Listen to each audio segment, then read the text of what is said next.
Hongera, umeajiriwa kufanya kazi ya kuchunga ng'ombe usiku katika shamba la zamani lililopo mbali kidogo na makazi ya watu.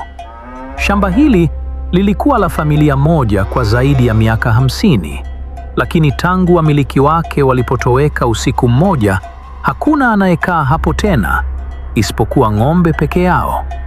Kazi ni rahisi na mshahara ni shilingi 700,000 kwa usiku mmoja. Lakini kabla haujakubali, soma masharti haya, kwa sababu ng'ombe hawa sio wote ni wanyama. Sharti la kwanza: ukifika zizini, utawakuta ng'ombe wamesimama kimya kabisa. Hakuna anayekaa chini. Mmoja wao ana pembe moja tu katikati ya paji la uso. Huyo usimwangalie machoni hata mara moja. Ukikutana na macho yake, ulimi wako utaanza kuwa mzito, maneno yataacha kutoka mdomoni mwako, na sauti utakayobakiwa nayo itakuwa ni ya ng'ombe anayekaribia kuchinjwa. Sharti la pili: kuna ng'ombe hawali majani. Utaona hawagusi majani kabisa. Wao hula nyama tu, na usijaribu kuwafukuza wala kuwaita.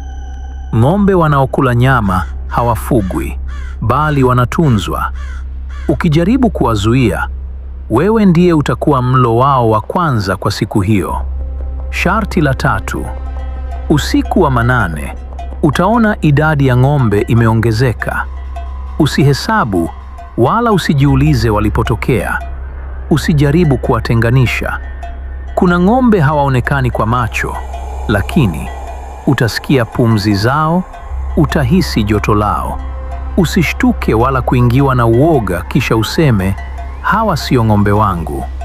Sharti la 4: kuna ng'ombe hawatakiwi kupigwa hata kidogo. Utawatambua kwa macho yao yanayowaka kama makaa ya moto, miili yao inayotoa harufu ya damu iliyokauka.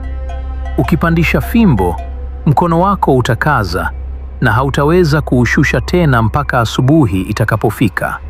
Sharti la 5: ng'ombe wananyweshwa maji saa 9 kamili usiku. Sio dakika moja mbele wala sio dakika moja nyuma. Ukichelewa, ng'ombe hawatapiga kelele wala hawatakimbia. Watakuangalia tu, na ghafla utajikuta umelala ndani ya zizi miongoni mwao, ukiingoja asubuhi kama mmoja wao. Sharti la 6: ukisikia ng'ombe analia kama mtu, usimsogelee. Sauti hiyo ipo kwa ajili ya kukujaribu.